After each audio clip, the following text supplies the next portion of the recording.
Hey everyone, today's video we're going to be talking about unmasking the debt delusion. So if you are like this particular couple is, you've been taught, you've been trained, you've been convinced that the fact that you have a low interest rate, and particularly on a car loan, that you got a great deal, just like this particular couple. But what happens is, like this couple, after you finish graduating your university, you start to incur what the banks want you to incur. They want you to start working for them, even though you don't work at the bank, right? They do that in the form of lending, and they're going to give you an opportunity to, some way, shape, or form, get yourself into the debt. And that, sure enough, is something that happened to a lot of young people. So this is a particular client that I'm working with right now, and we can see right off the back that the income is it's a very good income for a couple. They don't have many responsibilities right now. They don't have any children, recently got married. And so they're earning an income about $6,662. Now, here's where it gets a little bit gray because their expenses are rather high, 5,120. And look at their debt load already. They're less than 2 years out, I believe it is, out of college, and they already have, or they left with debt, and they've incurred additional debt. Now they have $87,303 in debt, and they have a cash flow of $1,541.17. I want to pause there because how we got to that cash flow was as we were looking at their statements and as we were looking at the numbers, we found out, hey, they were dining out way too much. So if you are a young couple, or if you are recently out of college and you find yourself with student loan debt, I encourage you, take some time, go through a month or 2 months worth of your statements, see where your money is going, see where your cash flow is leaking. In this case, they were over $1,800 a month dining out. So we had to cut back some of that expenses, and that's how we got into a greater cash flow of $1,541. Again, it's something that if you're not careful, you don't look out for it, you're going to go with the flow, right? And it's the wrong flow you want to go with. So they were also saving $13,000 is what they had in the savings account, and they were playing the accumulation game, right? We're trying to earn interest here in our savings account, but what happens is even if you were earning here, let's say 4%, right? High yield savings accounts right now are paying 4%. That's about $520 in an APR, right? Over a 12-month time period. So $520, not to mention you got to pay taxes on it. Well, what's the true cost of earning $520 of $13,000 in savings, earning 4%? So you get $520 is what you're earning. But if it's costing you, right, because this car loan was a recent car loan, and that first year interest cost on that car loan alone was over $2,100. So what's the true earning here? They're not earning much. If it's costing you $2,150 to earn $520, what are you really earning, right? It's better to change the script, right? It's better to speed up your cash flow, put it to work for you, start utilizing and leveraging the cash flow so that you can more quickly and efficiently start to eliminate this debt. And that's what we're going to show today. So this is the current debt load. We talked about the car loan. We talked about the credit cards. Like they have a $2,000 credit card, a $1,500 credit card, and then each of them has student loans. One at $17,000, one at $24,242. Now we tried and we looked at particularly what life insurance policies they have, but they're young. They haven't gotten to that point in their lives right now. They do have a term life insurance policy, but it has no cash value. So that means we got to look for another debt tool. And that's what we're going to talk about today. We're going to show that we can unmask this debt dilution and get out of debt by using the personal line of credit. Personal line of credit, $20,000. And personal lines of credit right now are roughly going for about 9%. If you can get it at about 9%, which 709 credit score, very, very strong, very, very good job at keeping a strong credit score while they were going to school. So now the first thing that we have to do is we need to put that $13,000 to work for us. So what we're going to do is when you total up all their debt is, again, $87,303. But there's no reason to have this credit card 1 and credit card 2 here with low balances with $25 and $55. That's $80 a month going out to credit card company when it could be right back in your economy. So we're going to take $3,500 of that $13,000, a little bit more than $13,000 because, again, they're earning interest and they continue to save throughout the month. And we're going to eliminate these two credit cards. So that's going to bring down the current balance of $83,803. Now, what we're going to be able to do is that means that because we've eliminated these two credit cards, and because they were used to leaving their money in their checking account and then paying their bills off throughout the course of the month, that's what the personal line of credit is going to serve as. So we're going to leverage that $20,000 or $17,000 of it, and we're going to create cash flow. This is how we're going to do that. We took the first step, utilize the savings. That's our new balance.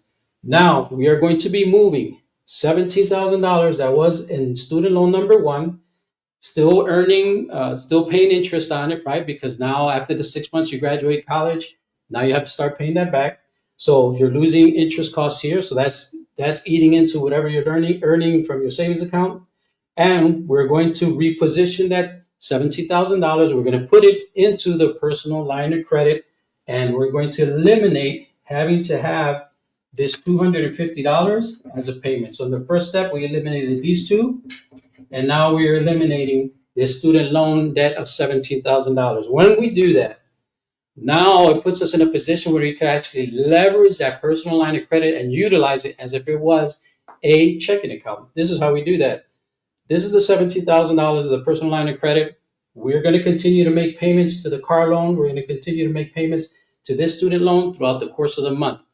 But where are those payments going to come from? Well, first, our income is going into paying back that personal line of credit of $17,000. When we do that, $6,662 is actually going into that line of credit as a payment. So no longer do we have a $250 payment that we had to make on the loan. That loan has now been consolidated, if you want to use that. And this $6,662 throughout the course of the month of income is actually more than one payment that's being done here. In this case, you have a couple. They each get paid twice a month. So there's 4 payments going into this line of credit on a monthly basis, which is absolutely fantastic. And even by now, you should be able to see why this rapid payoff method starts to kick in so much more quickly.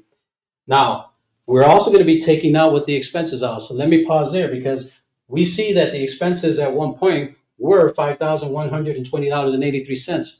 But what happened now that the expenses are $4,790.83? Well, no longer do we have this expense of $250, this expense of $55, and this expense of $25. So those payments no longer have to be made.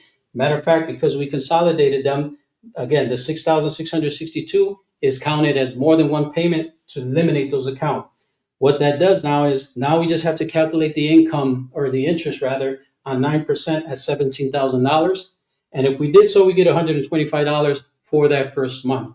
You can see already in 1 month, the balance is down to $15,253.83. And now we use the old rinse and repeat method with the rapid payoff method, and that's income that's going in, expenses are coming out, we're calculating the interest. Income is going in, expenses are going out, we're calculating the interest. We're going to move it up here. We're going to follow the process.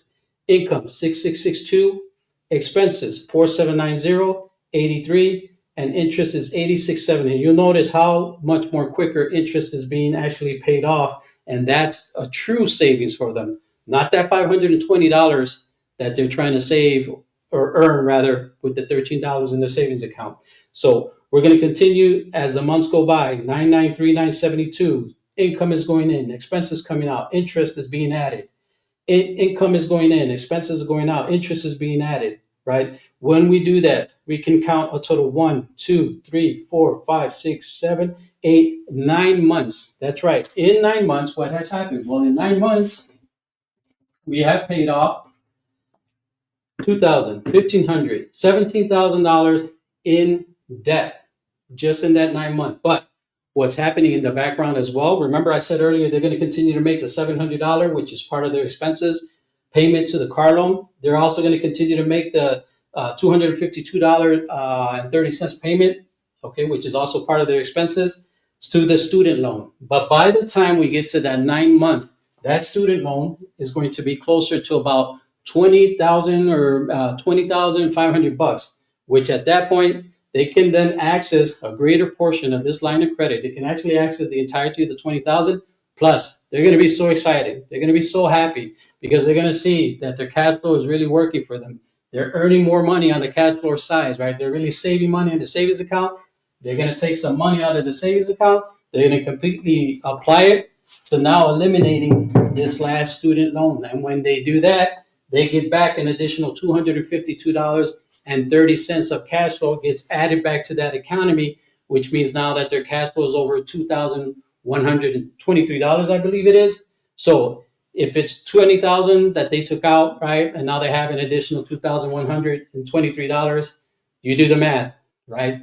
20,000 divided by 2,100 is about 9 months. So in another 9 months, they are completely done with the second student loan, and the only thing that they have left is that car loan. So let's do the math.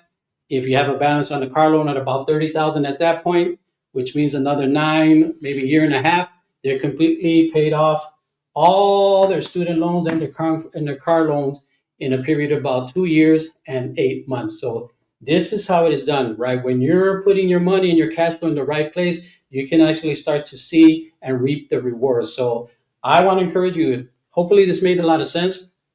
But if it doesn't, and you need a little bit more clarity, make a comment, continue to follow, subscribe to the channel, share this information, share this content, so that more people, especially young people, are aware of the power behind this rapid payoff method.